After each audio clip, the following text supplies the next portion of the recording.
आपने हमारी पिछली कहानी को बहुत प्यार दिया, उसके लिए आपका शुक्रिया दोस्तों। और जिन लोगों ने अच्छे अच्छे कमेंट करके हमारा हौसला बढ़ाया, उनको बड़े वाला थैंक्स। एक बार हम फिर आपके सामने हाजिर हैं, एक नई बेमिसाल रोमांटिक लव स्टोरी लेकर। तो चलिए चलते हैं कहानी की ओर। महाराष्ट्र। सूरज ढल चुका था, चांद की दूधिया रोशनी मुंबई की एक विशाल चोल पर पड़ रही थी, जहां जश्न से सारा चोल जगमगा रहा था। चमचमाती रोशनी में हुस्न और अदाएं बिखेरती दर्जनों लड़कियों का नजरों द्वारा शोषण हो रहा था। स्टेज पर अलग नाच गाना चल रहा था। बोल बोल रानी क्या चाहिए, बंगलो चाहिए या कार चाहिए? केश चाहिए मुझे, केश चाहिए, केश चाहिए मुझे, केश चाहिए। पैसा फेंक तमाशा देख, नाचेगी Pinky full to late.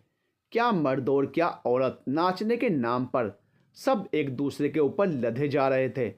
Mumbai की ना दिल्ली वालों की, पिंकी है पैसे वालों की। शाम अपने परवान पर थी, सब नशे में धुत अय्याशी का आईना दिखा रहे थे। और तभी, ओए पाठक जल्दी चल, पीछे आग लग गई है, बढ़ती ही जा रही है, चल अभी यहाँ से। एक आदमी ऐसे चिल्लाया मानो सांस लेने की भी फुर्सत ना हो। मगर पाठक तो कुछ फड़फड़ाती तितलियों के साथ नशे में धुत था। अरे काहे की आग, आग तो यहाँ लगी है। एक लड़की को छूते हुए वो नशे से भरी जबान में बोला। अबे साला नशेड़ी, मोंटी फटाफट खाली करवा चोल, आग की लपटें बढ़ती जा रही हैं।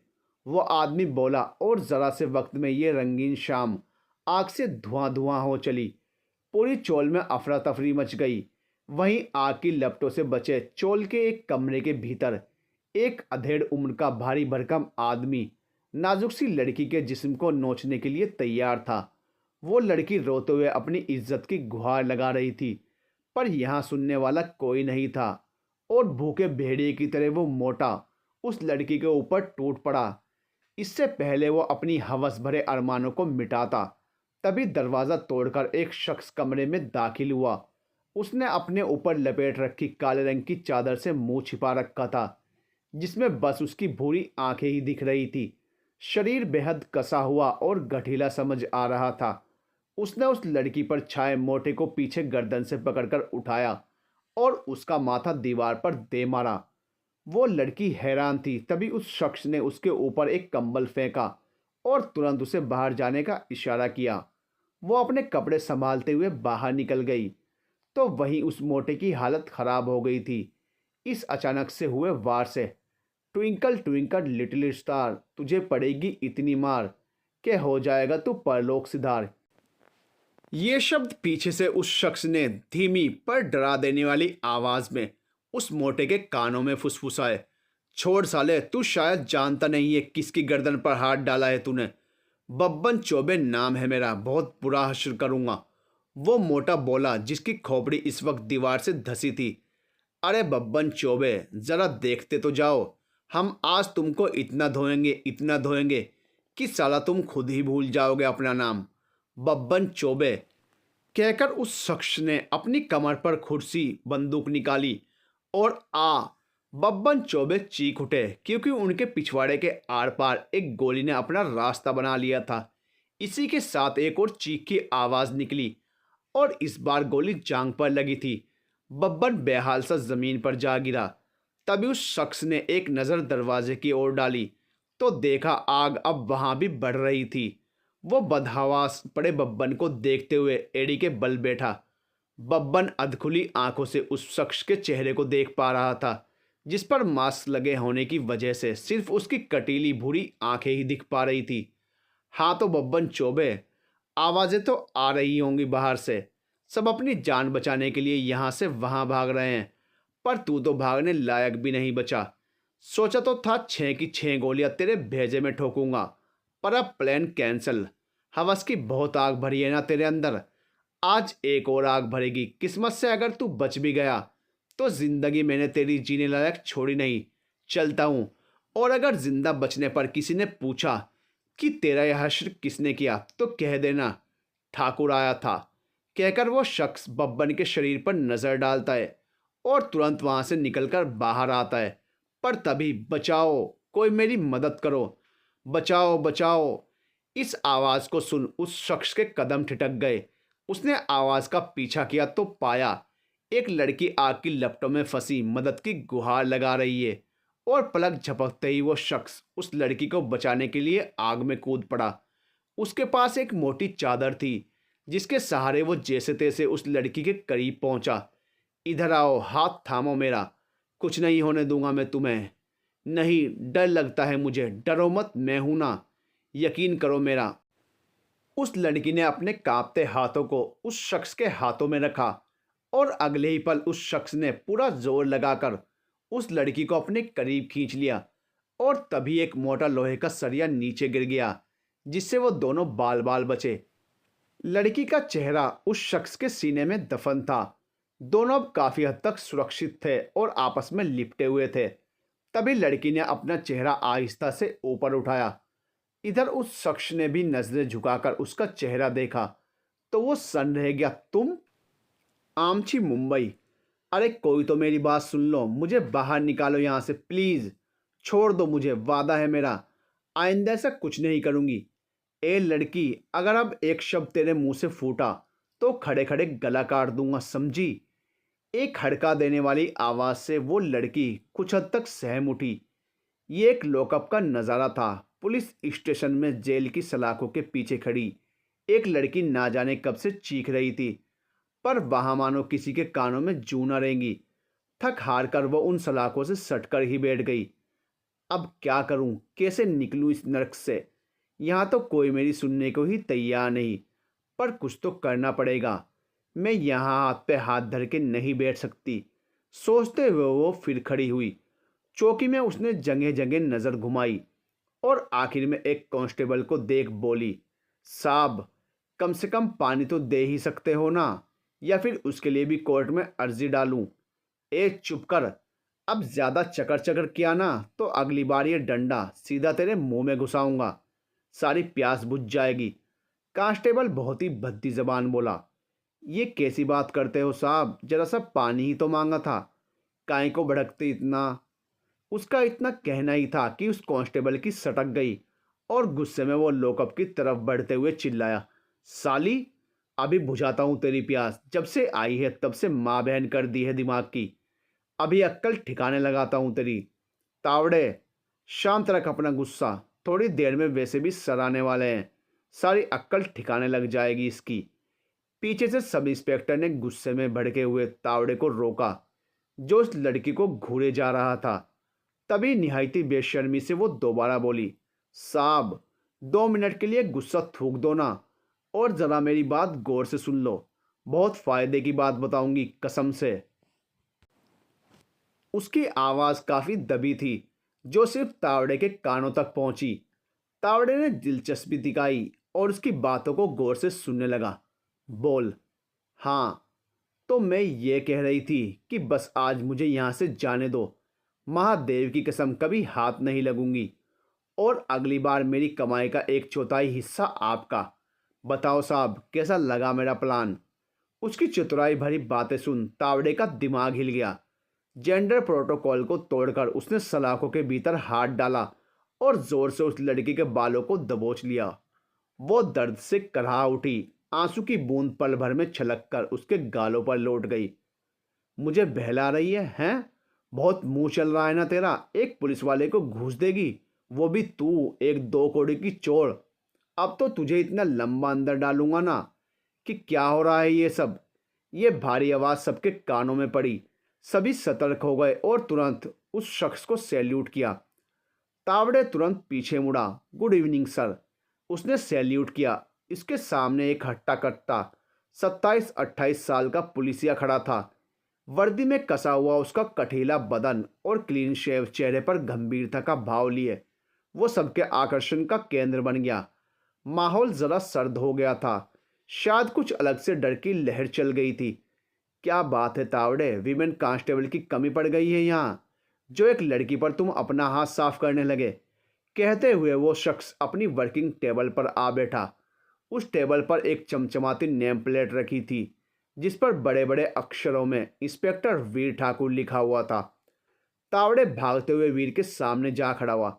सॉरी सर, मैं बस डरा रहा था उस लड़की को, बाकी मेरा कोई इरादा नहीं था। बहुत ढीठ लड़की है सर, दिमाग का दर्द बन गई जब से आई है, इसलिए ज़रा सा गुस्सा आ गया। तावड़े ने सफाई दी। वीर की आंखें टेबल पर रखी, कुछ फाइल्स पर थी। अच्छा, तो फिर किस खुशी में अंदर डाला इस सरदर्द को। अव्वल दर्जे की जेब कतरी है सर, कुछ महीनों पहले ही इस एरिया में आई है और तब से ना जाने कितनों की पॉकेट मार चुकी है। एक दो बार तो मैंने ही इसे धर दबोचा, लेकिन फिर लड़की ये सोचकर वार्निंग देकर छोड़ दिया, पर यह तो सुधरने का नाम ही नहीं ले रही, इसलिए इस बार आसानी से तो बिल्कुल नहीं छोड़ने वाला। तावड़े ने कच्चा चिट्टा खोल कर रख दिया। हम कहकर वीर अपने रूटीन वर्क में लग गया। लगभग 3 घंटे बीत चुके थे। 11 बजे से ऊपर का समय हो चला था। रावत जा रहा हूं मैं, कोई इमरजेंसी हो तो बताना। वीर चौकी से रवाना होने को हुआ, तभी उसके कानों में खनकती सी शहद जैसी मीठी आवाज़ पड़ी, जिसे सुन उसके कदम अपने आप रुक गए। साहब प्लीज़ जाने दो ना, मेरे पास जितने भी पैसे हैं सब ले लो, लेकिन अब छोड़ दो मुझे, मेरे घर में कोई भूखा प्यासा मेरा इंतज़ार कर रहा है। हाथ जोड़ती हूँ मैं, जाने दो मुझे। उसकी आवाज़ रुआसी थी। वीर पलट गया। उसके कदम जाने अनजाने उस आवाज़ के पीछे चल दिए। ए लड़की, चुपचाप सो जा, नहीं तो अंजाम अच्छा नहीं होगा। कांस्टेबल चिल्लाया। साहब मैं वादा करती हूँ आगे से भूल के भी ये चोरी चकारी नहीं करूँगी, लेकिन अब मेरे को छोड़ दो, वो भूखा होगा घर पे, उसका मेरे सिवा और कोई नहीं। वो रो रही थी।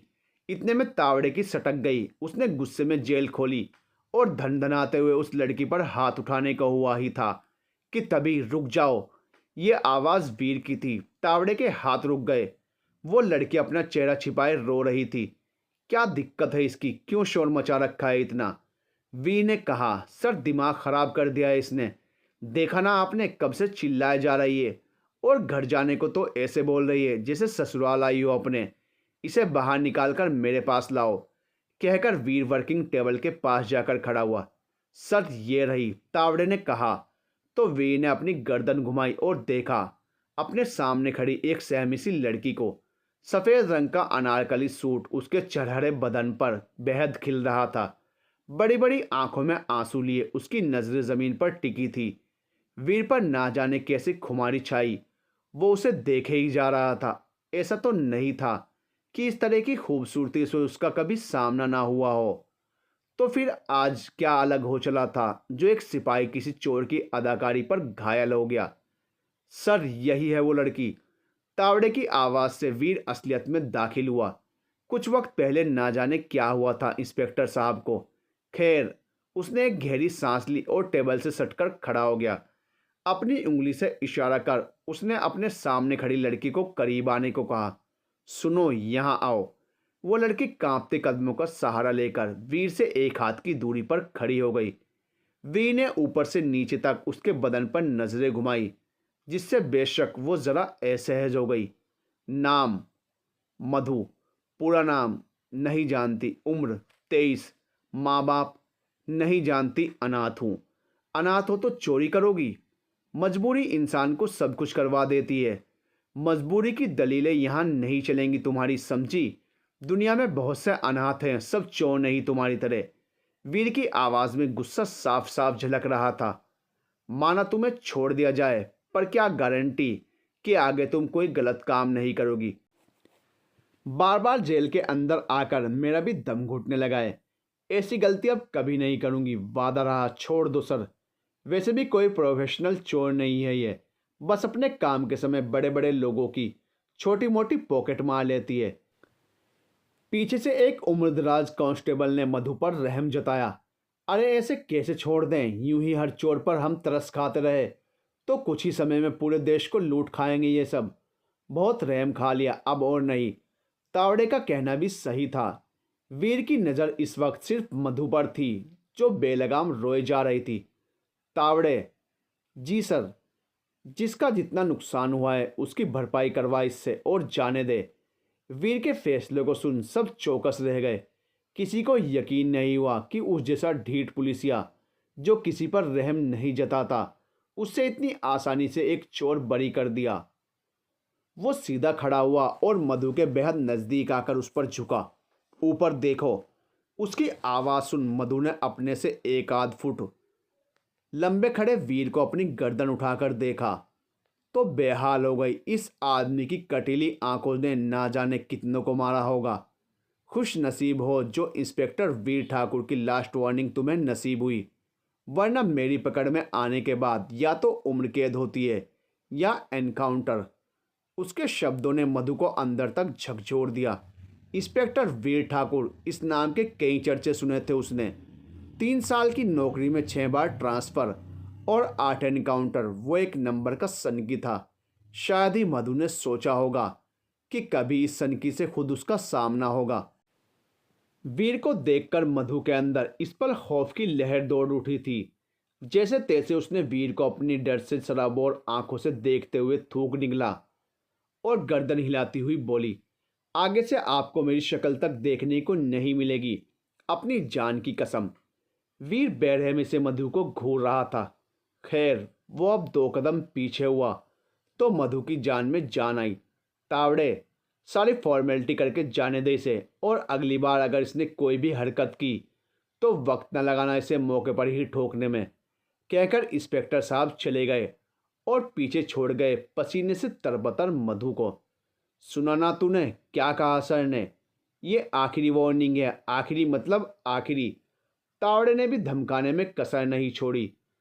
कुछ देर बाद मधु एक छोटी सी बिल्डिंग के सामने खड़ी थी, जहां 3 मंजिला ऊंची छोटी सी इमारत में 8 से भी ज्यादा लोगों का परिवार था। उसी में मधु का एक छोटा सा कमरा, जहां जैसे तैसे वो गुजारा कर रही थी। एक कैफे में छोटी मोटी वेट्रेस की नौकरी से मिलने वाली तनख्वाह से बामुश्किल उसकी गुजर हो रही थी। पैसों की कमी ने उसे ऐसी चोरी की लत लगवाई जो छूटने का नाम ही नहीं ले रही थी। पर अब वो खुद ये रास्ता छोड़ना चाहती थी। तंग आ गई थी वो अब इस जिल्लत भरी जिंदगी से, जहां आए दिन उसे पुलिस वालों के बेहुदा शब्दों का सामना करना पड़े। कुछ दिन उसको यूं ही शांति से बीत रहे थे। इस दौरान उसने चोरी करने की आदतों पर काफी हद तक लगाम लगा लिया था, पर एक एहसास ने उसे पागल कर रखा था। हर रोज उसे ऐसा लगता कि वो किसी की नज़रों की शिकार हो गई है। उसे महसूस होता कि कोई तो है जो उस पर नज़र जमाए है, पर कौन? ना तो उसकी किसी से दोस्ती है ना दुश्मनी।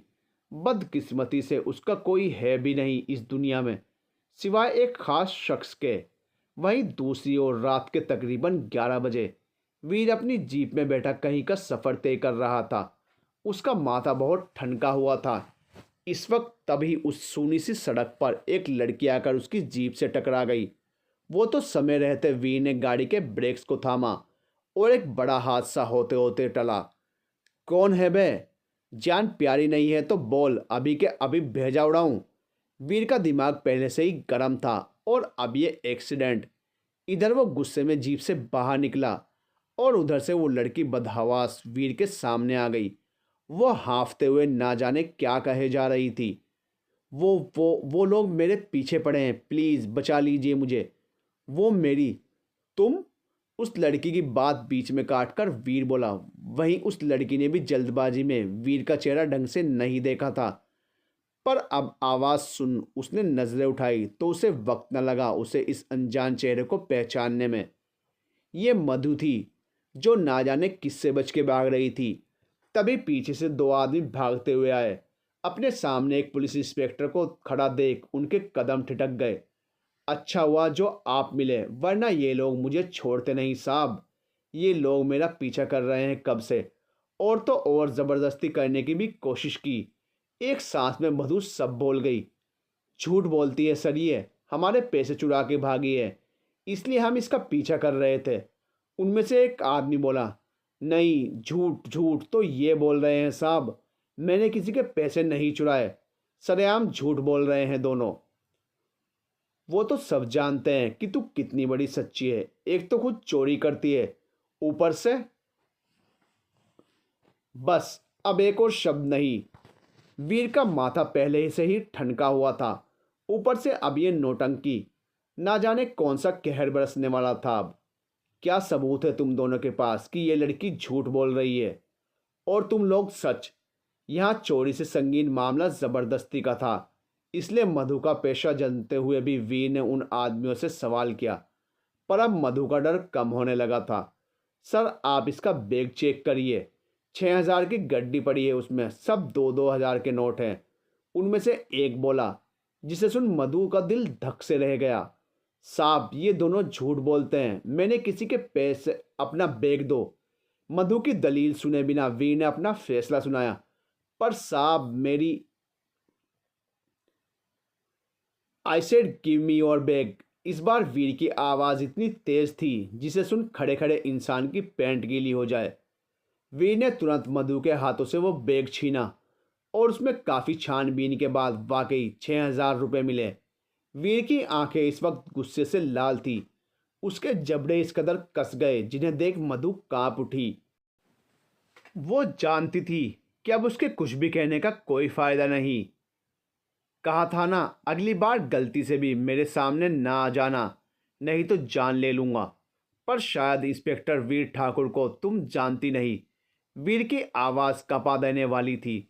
मधु की आंखें आंसुओं से भर गई। साहब मेरी एक बार बात तो। मधु की बात सुने बिना ही वीर ने तो वो बैग अपनी जीप में फेंका। गाड़ी में बैठो सब, और लड़की तुम, अब एक और शब्द तुम्हारी जबान से बाहर ना निकले, वरना। वीर ने अपनी बात को अधूरा जरूर छोड़ दिया था, पर उसका मतलब मधु बखूबी समझ चुकी थी। कुछ देर बाद लॉकअप में एक बार फिर चहल पहल थी। सलाखों के पीछे चीखती हुई मधु के एक एक शब्द से तावड़े की मुट्ठियां कसी जा रही थी। सर कहा था ना मैंने आपको, इस लड़की को हमें छोड़ना ही नहीं था। इस बार ऐसे ऐसे केस ठोकूंगा कि कभी जेल से बाहर निकल नहीं पाएगी। तावड़े ने वीर के आगे अपनी भड़ास निकाली। साहब हाथ जोड़ती हूँ मैं आप सबके, जाने दो मुझे, इस बार सच्ची में मैंने कुछ नहीं किया। वो दोनों फंसा रहे हैं मुझे। मधु इस बार रो रही थी। उसकी आवाज़ में दर्द तो था, पर वो सच कह रही थी या झूठ, ये नहीं बताया जा सकता। अरे कोई तो मेरी बात का यकीन करो, वो पैसे मेरे ही हैं। अगर आपको मुझे अंदर डालना है तो बेशक डाल दो, लेकिन पहले मुझे मेरे राजा के पास जाने दो। वो हॉस्पिटल में ज़िंदगी और मौत के बीच लड़ रहा है। प्लीज़ साहब मुझे जाने दो। मधु की आवाज़ टूट गई थी। लगभग 2 घंटे से उसके गिड़गिड़ाने की आवाज़ आ रही थी। तावड़े ने एक लेडी कांस्टेबल को कुछ इशारा किया तो वो महिला तुरंत लॉकअप के अंदर गई और सटाक एक जोरदार तमाचे की आवाज़ आई जो कि मधु की कनपटी पर पड़ा था। उस महिला के द्वारा मधु सन्न रह गई। इधर वीर को भी एहसास हुआ कि अभी अभी क्या हुआ था। उसका मन न माना। तावड़े उस लड़की को बाहर निकाल। लेकिन सर,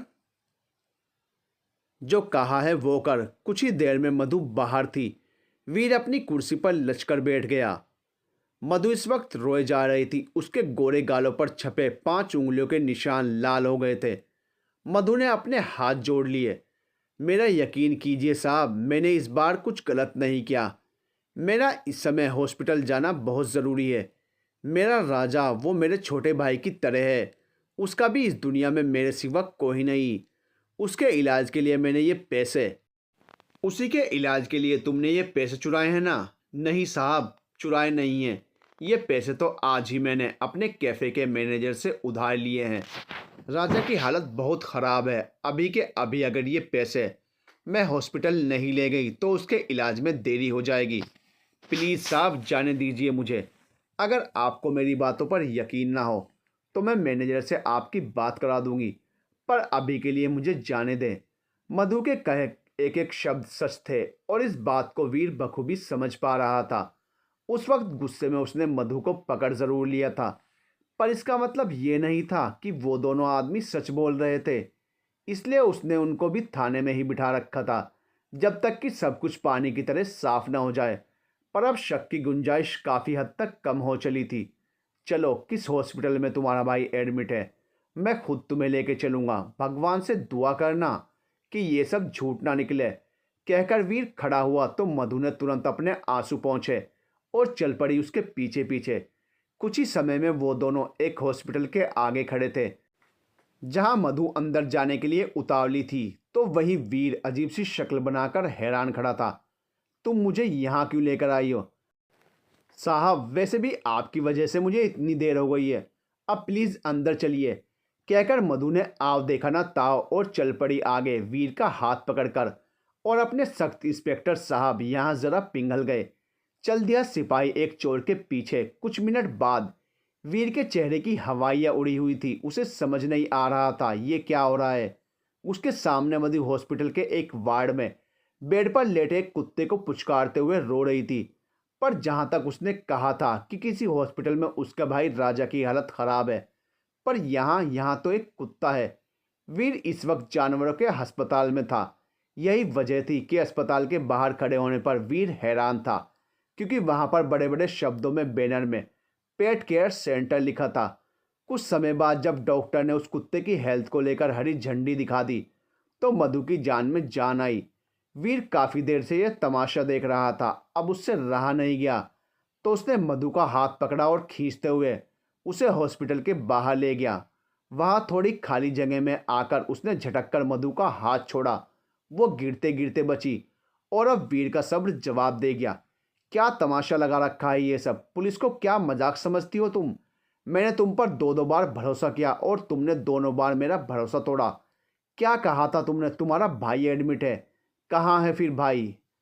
और ये कुत्ते के साथ क्या किचड़ी पक रही थी तुम्हारी? बोलो। आप शांत होंगे तब तो मैं कुछ बोलूंगी ना। मधु की शहद जैसी मीठी आवाज से एक दफा फिर वीर का गुस्सा जरा कम हुआ, पर खत्म नहीं। बोलो अब, और कौन से झूठ की दास्तान सुनाने वाली हो? झूठ नहीं, सच।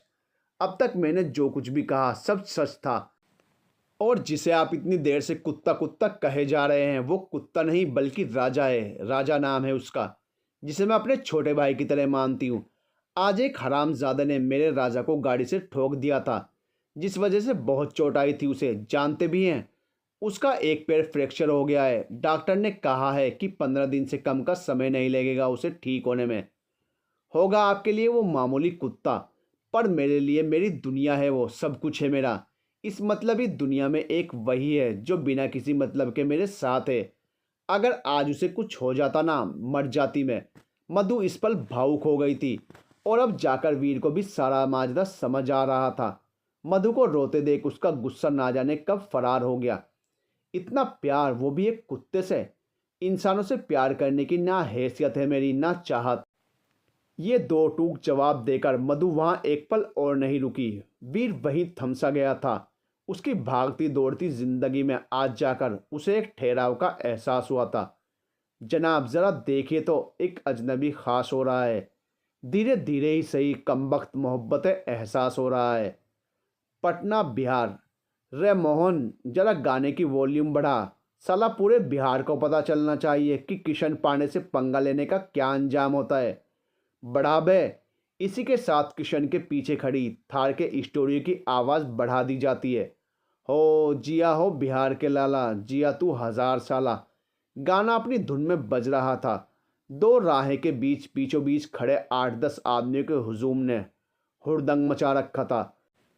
तो वहीं इस शोर शराबे के बीच एक लड़की के चीखने का गोला घोंटा जा रहा था।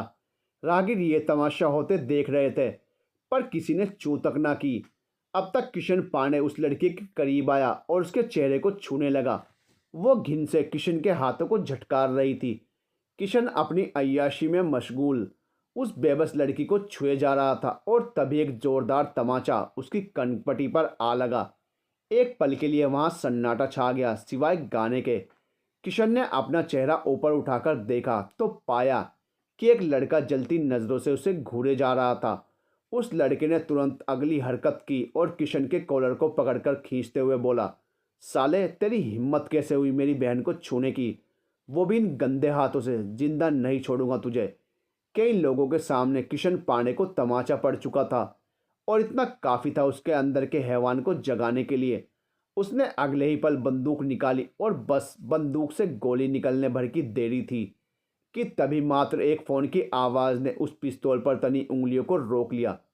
दद्दा साहब का फ़ोन है किशन भाई, उन्होंने ये सब अभी के अभी रोकने को कहा है, किशन के एक आदमी ने कहा। और तभी कान के पर्दों को झकझोर देने वाली आवाज़ आई।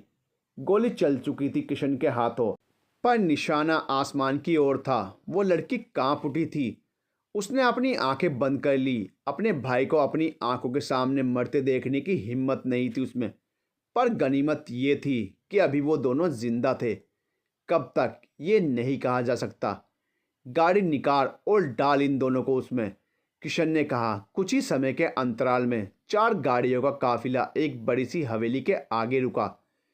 किशन और उसके साथी गाड़ी से बाहर निकले और वो लड़की जिसका नाम प्राची था, उसे भी उसके भाई मयंक के साथ अंदर घसीटते हुए लाया जाया गया। अंदर पहुंचते ही कुछ वक्त में किशन के सामने आए दद्दा जी। सफ़ेद कुर्ता और पायजामा पहने, चेहरे पर हल्की दाढ़ी और बड़ी मूछें, और चेहरे पर चमकता हुआ तेज। प्रणाम दद्दा जी कहकर किशन जैसे ही उनके पैर छूने को हुआ कि तभी दद्दा जी ने उल्टे हाथ से तमाचा रसीद किया उसके गालों पर। क्या करना चाह रहे थे तुम किशन कन्हैया? अरे भरे बाजार में हमारा दद्दा जी का नाम नीलाम करने जा रहे थे? दद्दा जी की आवाज में क्रोध की लौ फूट रही थी। दद्दा जी यानी दुष्यंत सिंह ठाकुर, पटना शहर के विधायक जिनका पर्याप्त बोलबाला है इस शहर में। किशन उन्हीं का आदमी था, वो भी बेहद खास, क्योंकि उनकी इकलौती बहन और बहनोई की वो इकलौती औलाद है। बहन बहनोई स्वर्ग सिधार गए, पर दुष्यंत ने किशन को बेटे की तरह पाला। किशन को दुष्यंत सिंह इतने प्रिय थे कि खड़े खड़े उनके लिए अपना गला तक घोंट ले। अरे तुम जानते भी हो तुम्हारी उस हरकत से क्या फर्क पड़ता हम पर, कहकर दुष्यंत ने एक नज़र प्राची और मयंक पर डाली। क्या हाल कर रखा है इन दोनों का? अरे गलती क्या है इनकी जो तुमने ये हश्र किया इन दो मासूमों का? ए छोड़ इन दोनों को, छोड़। दुष्यंत ने किशन के आदमियों को लताड़ा तो हाथ छूटते ही प्राची भागते बिलखते हुए दुष्यंत के पैरों में आ गिरी। प्लीज़ बचा लीजिए हमें, यह आदमी मुझसे ज़ोर ज़बरदस्ती करना चाहता है। मैंने जब इनकार किया तो बीच सड़क पर हमारी इज्जत की धज्जियाँ उड़ाई। मैं आपके हाथ जोड़ती हूँ, प्लीज़ हमें बचा लीजिए। दुष्यंत को रहम आ गया। उन्होंने आहिस्ता से प्राची को खड़ा किया। हाथ ना जोड़ो बिटिया, हम सब जानते हैं और हमारे रहते हमारे देश की बेटी का अपमान हो ये हम देख नहीं सकते। तुम्हें इंसाफ ज़रूर मिलेगा। प्राची के दिल में इस वक्त राहत की लहर दौड़ गई। ए लड़के इधर आ। दुष्यंत ने इशारे से मयंक को बुलाया जो हैरानी से ये सब देख रहा था। वो उनके पास आया तो दुष्यंत ने आहिस्ता से उसे अपने बगल में खड़ा कर लिया। यही भाई है ना तुम्हारा? हाँ, प्राची बोली। और इसने क्या किया? दुष्यंत के सवाल पर प्राची और मयंक दोनों असमंजस में थे। मतलब? अरे इसने क्या किया किशन, तू बता। किशन पाने पर हाथ उठाने की हिम्मत की इसने। किशन बोला जो दुनिया जहान की नफरत लिए मयंक को घूर रहा था। अरे ये तो गलत हुआ, और दद्दा जी की अदालत में गलत का इंसाफ ज़रूर होता है। दुष्यंत के कहे शब्दों से प्राची का दिल धक से रह गया। इससे पहले वो कुछ समझ पाती, गोली चलने की आवाज़ ने उसे बेहाल कर दिया। उसने देखा मयंक का एक हाथ खून से सन चुका था। वो दर्द से तड़प रहा था। गोली दुष्यंत ने चलाई थी। क्यों किशन, यही हाथ उठाता ना तुम पर? दुष्यंत ने कहा और प्राची बेसुध अपने भाई के पास जाकर गिरी। भैया ये क्या हो गया? तुम्हें कुछ नहीं होगा भैया, मैं कुछ नहीं होने दूंगी तुम्हें। मयंक अब हालातों को समझ चुका था। वो लाचारी से अपनी रोती बिलखती बहन को देख रहा था। मुझे आज कुछ भी हो जाए प्राची, पर कभी इन हरामजादों के आगे झुकना मत। याद रखना घुटी हुई जिंदगी से बेहतर शान की मौत होती है। मयंक बोला जो खुद को इतना लाचार महसूस कर रहा था कि उसका कलेजा फटा जा रहा था। इधर दुष्यंत उन दोनों पर ज्यादा ध्यान न देते हुए किशन के पास आया। अब जो कुछ करना है इन दोनों के साथ कर, पर याद रखना लड़की सुरक्षित रहनी चाहिए। उस पर एक खरोंच ना आए। हम कुछ भी बर्दाश्त कर सकते हैं, पर एक लड़की की इज्जत पर आंच कभी नहीं, समझे? तुम्हें कुछ वक्त की मोहलत दी जा रही है, तब तक तुम साबित करके दिखाओ कि तुम वाकई इसके लायक हो या नहीं, वरना हम इस लड़की को आज़ाद कर देंगे। और ध्यान रहे, जब तक चुनाव ख़त्म नहीं हो जाते तब तक दद्दा साहब का नाम सड़क पर ना उछले। समझ आई बात? हम अब आपको शिकायत का मौका नहीं मिलेगा दद्दा जी, किशन ने कहा, और उसी पल एक और गोली की आवाज़ पूरे आंगन में गूंज उठी। महाराष्ट्र। वीर अपने अपार्टमेंट का दरवाज़ा खोल अंदर आया। ये एक अच्छा खासा 2 BHK अपार्टमेंट था। पूरे घर में वो अकेला ही रहता था। सुबह शाम मेड अपना काम करके चली जाती थी। काफ़ी रात हो चली थी। वीर शावर लेकर बाहर आया। खिड़की के उस पार घना अंधेरा छाया हुआ था। उसने एक सिगरेट को अपने होंठों से लगाया और उसकी कश छोड़ते हुए वो ना जाने किसके ख्यालों में गुम था। मैं उसके बारे में नहीं सोचना चाहता। कोई इतनी आसानी से वीर ठाकुर के दिमाग पर काबू नहीं कर सकता, कभी नहीं। उसने कस के वो सिगरेट अपने हाथों से मसल दी। न जाने किस चीज़ का गुस्सा था उसमें। शायद अपने अंदर किन्हीं जज्बातों को पनपने से रोक रहा था। कुछ दिन यूं ही बीते। आज ऑफिस में ज़रूरी मीटिंग थी। माहौल काफ़ी तनाव भरा था। मीटिंग रूम में डीएसपी ने खुद सबको तैनात किया था। आज का ये प्लान एग्जीक्यूट करना डिपार्टमेंट के लिए बहुत ज़रूरी है, लेकिन किसी को कानो कान खबर भी नहीं होनी चाहिए। Got date. बट सर, कौन इतना ट्रस्टवर्थी होगा? वो चोल सिर्फ दिखने की मामूली है, पर उनकी कमांड काफ़ी स्ट्रॉन्ग है सिस्टम पर। डोंट वरी अबाउट डेट पारेख। सारी चीज़ें सीक्रेटली प्लान की गई हैं और इस ऑफिस से कोई भी इंफॉर्मेशन लीक होने का मतलब है आप साथ के साथ ऑफिसर्स शक के दायरे में रहेंगे। आपको शिकायत और शक का मौका नहीं मिलेगा सर। लेकिन कौन लीड करेगा इस मिशन को? ऑफिसर की ये बात सुनकर डीएसपी हल्के मुस्कुराए और अब उनके चेहरे पर गर्व के भाव थे। Inspector Veer Thakur, he will lead you. ये सुनकर कुछ ऑफिसर्स खुश थे तो कुछ परेशान। उन्हीं में से दो आपस में बुदबुदाए, फिर तो पक्का एक और एनकाउंटर कन्फर्म है। एक बार काम कर चुका हूँ उसके साथ। एक नंबर का सनकी इंसान है, ना जाने कब किसको ठोक दे। ये सारी फुसफुसाहट सुन डीएसपी बोले, साइलेंस। होप किसी को कुछ प्रॉब्लम नहीं है, और अगर है भी तो आपका सस्पेंशन लेटर तैयार रहेगा। ओवर। सब खड़े हुए और उन्होंने डीएसपी को सैल्यूट किया। मीटिंग खत्म हो चुकी थी। रूम कुछ ही देर में खाली हो गया। एक बार फिर सूरज ढल चुका था। चांद की दूधिया रोशनी मुंबई की एक विशाल चोल पर पड़ रही थी, जहां जश्न से सारा चोल जगमगा रहा था। चमचमाती रोशनी में हुस्न और अदाएं बिखेरती दर्जनों लड़कियों का नजरों द्वारा शोषण हो रहा था। स्टेज पर अलग नाच गाना चल रहा था। बोल बोल रानी, क्या चाहिए? बंगलो चाहिए या कार चाहिए? केश चाहिए, मुझे केश चाहिए। ओए पाठक, पीछे आग लग गई है, बढ़ती ही जा रही है। लड़की का चेहरा उस शख्स के सीने में दफन था। दोनों अब काफी हद तक सुरक्षित थे और आपस में एक दूसरे से लिपटे। और तभी लड़की ने अपना चेहरा आहिस्ता से ऊपर उठाया तो उस शख्स ने भी नजरें झुकाकर उसका चेहरा देखा तो सन्ने गया। तुम?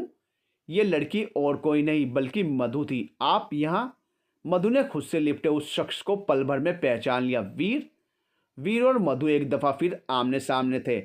आग की लपटों से झुलस चुकी उस चोल में तकदीर ने एक बार फिर उन्हें एक दूसरे के सामने ला खड़ा कर दिया। वीर के दिमाग में इस वक्त सैकड़ों सवाल कौंध रहे थे। मधु यहाँ क्यों थी? ये चोल जहाँ लड़कियों के हुस्न का सौदा होता है, जहाँ हर रोज किसी की ख्वाहिशों को, किसी की इज्जत को बेरहमी से कुचला जाता है, वहाँ मधु को देख वीर का दिल धक से रह गया। वो अपने बुरे से बुरे सपने में भी उसे ऐसी जगह नहीं देखना चाहेगा, पर वो एक मामूली सी जेब कतरी है। फिर उसकी इस चोल में मौजूदगी की वजह। इससे पहले वो अपने किसी भी सवाल को मधु के सामने रखता, पर तभी वो बेहोश हो गई। झूल चुकी थी उसकी बाहों में वो।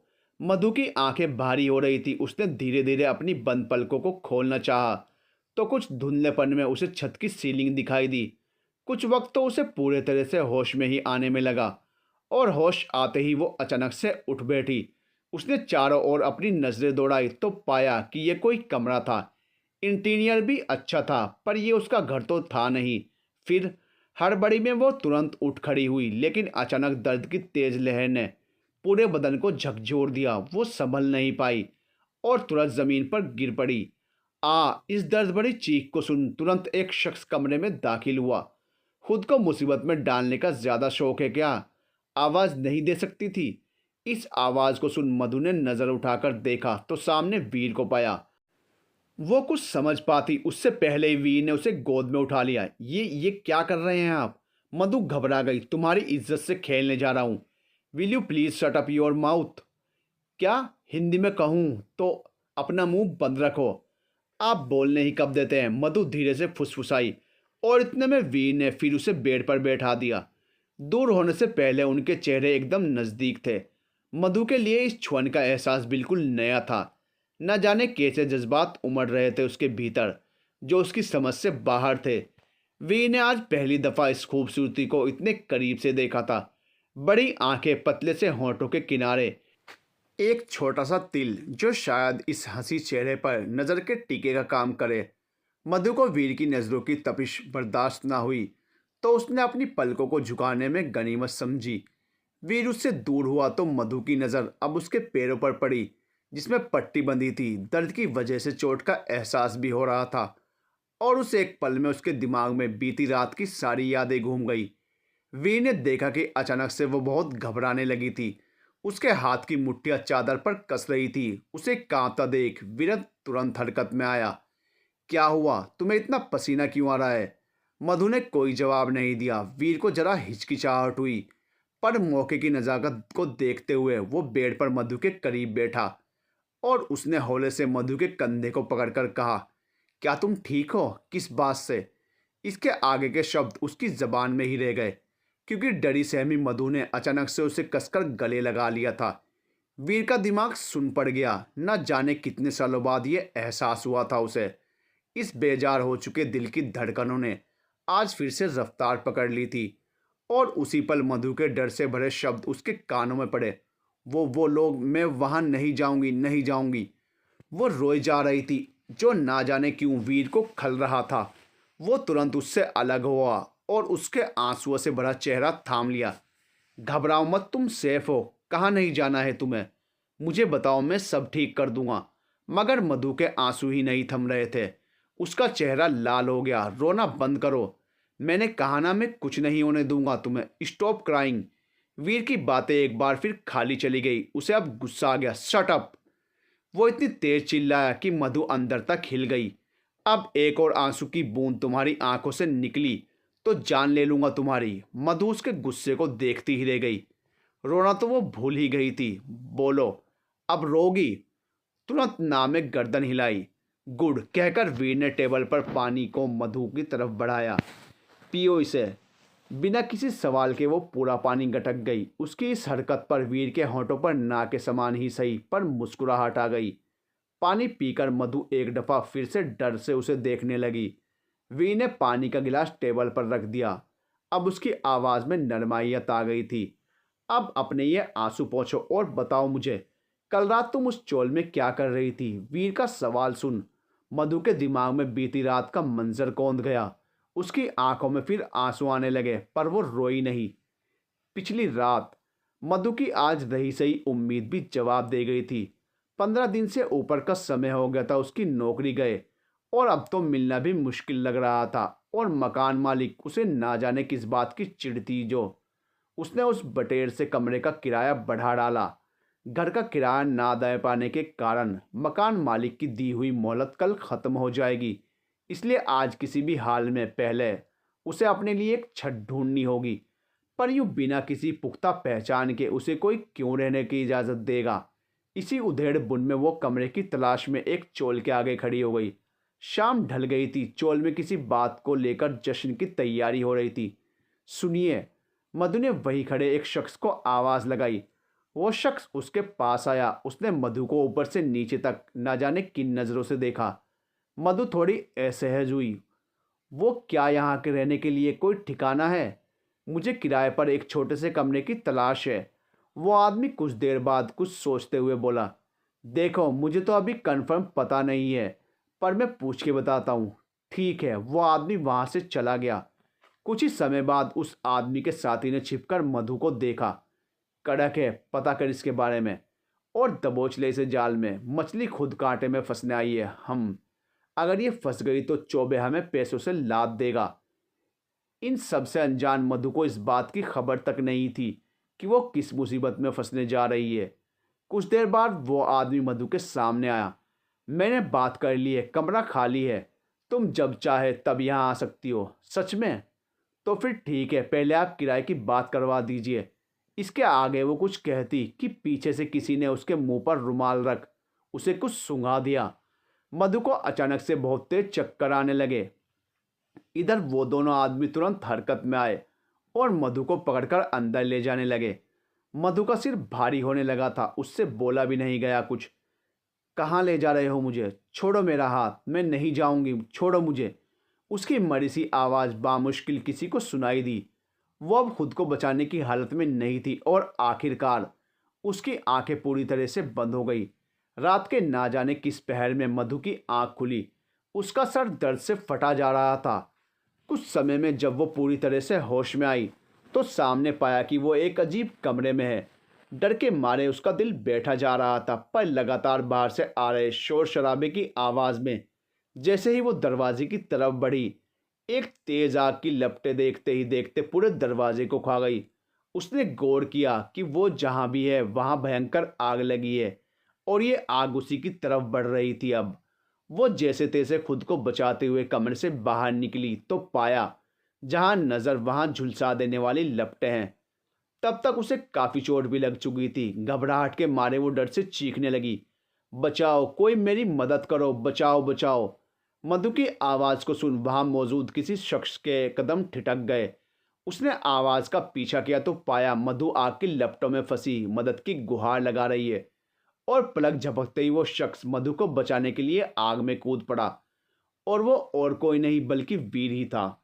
वीर का कमरा, जिसमें इस वक्त खामोशी छाई थी। बीती रात मधु के साथ जो कुछ भी हुआ उसने सब वीर को बता दिया था और अब जाकर वीर को सारा माजरा समझ आ रहा था। तुम इतनी बेवकूफ़ हो, चोर कैसे बन गई? वीर के सवाल पर मधु हैरान रह गई। यूं देखना बंद करो, समझ नहीं आ रहा तुम्हारी हालत पर तरस खाऊं या एक कान के नीचे लगाऊं? बिना सोचे समझे कहीं भी चली जाओगी। मधु इस वक्त गर्दन नीचे धंसाए बैठी थी। उसमें हिम्मत ही नहीं थी अब कुछ बोलने की। तुम जानती भी हो कल अगर मैं वहां नहीं आता तो जान जा सकती थी तुम्हारी। तुम हर तरफ से फंस चुकी थी वहां, डफरगल। वीर गुस्से में तमतमाए जा रहा था। उसका ध्यान ही नहीं गया उसकी डांट से। मधु का हुड़कना बढ़ता ही जा रहा था। कितना कुछ सह रही थी वो बेचारी, और ऊपर से इंस्पेक्टर साहब की डांट। उफ, कितना सितम है। अब क्यों रो रही हो? मार रहा हूं क्या मैं तुम्हें? वीर ने फिर वही रूखे सुर में कहा और इसी से मधु के आंसू ने और रफ्तार पकड़ ली। स्टॉप क्राइंग, मुझे गुस्सा आ रहा है तुम्हारे आंसू देखकर। नहीं, उसे गुस्सा नहीं बल्कि बेचैनी हो रही है मधु के रोने से। पर यह बात वो उससे कैसे कहे और क्यों कहे? उसी पल मधु के सहमे से शब्द उसके कानों में पड़े। अपनी सारी गलतियों की माफ़ी मांगती हूँ आपसे, अब मुझे जाने दीजिए यहाँ से। दम घुट रहा है मेरा यहाँ। वीर हैरान रह गया। दम घुट रहा है? आखिर कहना क्या चाहती थी वो? मतलब क्या है तुम्हारा? यही कि जाने दे मुझे यहाँ से आप। और कहाँ जाओगी? ठिकाना है कोई? नहीं तो क्या फुटपाथ पे रहोगी जाके? हाँ, कम से कम वहाँ आंसू बहाने की इजाज़त तो होगी। मधु की इस बात पर अब जाकर वीर को महसूस हुआ कि इतनी देर से कितनी सख्ती से पेश आ रहा था वो। आखिर इन सब में उसकी क्या गलती? उसने भी कुछ कम नहीं सहा था अब तक। ठीक है, तुम जहाँ जाना चाहती हो जा सकती हो। पता नहीं क्यों पर वीर के ये दो टूक जवाब मधु को खल गया। शायद उसने कुछ और ही उम्मीद लगा ली थी। लेकिन इस पैर के ठीक होने के बाद तुम्हारा पैर जल गया है, जिससे काफ़ी चोट आई है तुम्हें। चल फिर सकती नहीं हो तुम, ये तो तुम खुद ही देख चुकी हो। इसलिए चुपचाप आराम करो। वीर उस पर इस कदर हुकूमत जता रहा था मानो अरसों से हक रहा हो उसका मधु पर। कुछ देर बाद वीर बोला, तुम कुछ भूल रही हो शायद। मधु ने असमंजस में वीर को देखा, मानो पूछ रही हो क्या? तुम्हारा राजा, भूल गई उसे? राजा का नाम सुनते ही उसके दिमाग के पुर्जे खुल गए। वाकई इन सब में उसे तो याद ही नहीं रहा है। महादेव, ये क्या हो गया? मेरा राजा, कल से उसने कुछ खाया पिया नहीं है। मुझसे इतनी बड़ी गलती कैसे हो सकती है? मुझे मुझे जाना है उसके पास। और एक ही सांस में उसने दुनिया जहान की परेशानियां बयान कर दी। रिलैक्स, पहले शांति से बैठी रहो तुम, मैं तुम्हें मिलवाता हूँ किसी से, कहकर वीर ने सीटी बजाई तो तुरंत भागता हुआ मधु का राजा कमरे में दाखिल हुआ, जिसे देख एक पल को उसे यकीन ही नहीं हुआ। राजा मधु से लिपटकर उससे लाड करने लगा। उसे देख मधु के चेहरे की खुशी से बताया जा सकता है कि एक पल में वो सब भूल गई। वीर उसे बिना किसी भाव के बस देखे जा रहा था। ये आपको कहाँ मिला? इसे तो तुम अपने कमरे पर छोड़कर गई थी, पर यह मिला मुझे कहीं और। जब तुम बेहोश हुई थी तब मैं तुम्हें तुम्हारे ही घर ले गया था सबसे पहले, लेकिन वहां जाकर देखा तो तुम्हारे उस मकान मालिक ने बड़े ही प्यार से तुम्हारा सारा सामान सड़क पर फेंक रखा था। थोड़ी बहुत पूछताछ से पता चला कि ये तुमने किराया नहीं भरा, इसलिए तुम पर यह रहम हुआ और उसी सामान के साथ ये कुत्ता भी वहीं बैठा था। तुम्हारी वजह से एक राजा सड़क पर आ गया। वीर की बात सुन मधु ने मासूमी से अपने राजा को देखा। मजबूरन मैं तुम दोनों आफत को यहाँ ले आया क्योंकि कंडीशन उस वक्त ठीक नहीं थी तुम्हारी। पर अब जल्द से जल्द अपनी ये अधमरी टांगे ठीक करो और निकलो मेरे घर से, वरना पता चले कल के अखबार की ब्रेकिंग न्यूज़ यही हो कि एक चोर को पनाह दिए इंस्पेक्टर के घर में हुई चोरी। मधु को देश दुनिया के सारे ताने सुनाकर आखिरकार इंस्पेक्टर साहब कमरे से बाहर रुखसत हुए। पर दरवाज़ा पार करने से पहले बिना मुड़े ही उन्होंने कहा, और हाँ, जा रहा हूँ फिलहाल इस कमरे से। शायद घुटन ना हो तुम्हें, पर रोने की इजाज़त तुम्हें अब भी नहीं। वीर के आखिरी शब्द मधु के दिल में घर कर गए। और रोना? अरे काहे का रोना, इस वक्त तो उसके दिल के तार ही झंझना गए थे। पर अभी उसे वक्त ही कितना हुआ था वीर से मिले, सिर्फ कुछ आधी अधूरी मुलाकातें, जिनमें से 2 दफ़ा तो वो चोरी के ही इल्ज़ाम में फंसी थी। और अब तो कुछ अलग हो रहा है, नहीं पता क्या है, पर जो भी है खूबसूरत है, बेहद खूबसूरत। अचानक से मधु के जोर से चीखने की आवाज़ आई। मधु की चीख सुन वीर भागते हुए कमरे की तरफ दौड़ा जिसमें इस वक्त मधु ठहरी थी, और देखा तो टू बी कंटिन्यूड। दोस्तों, मधु आखिर क्यों चिल्लाई? क्या फिर से कुछ हुआ? देखते रहिए कच्ची डोरियां।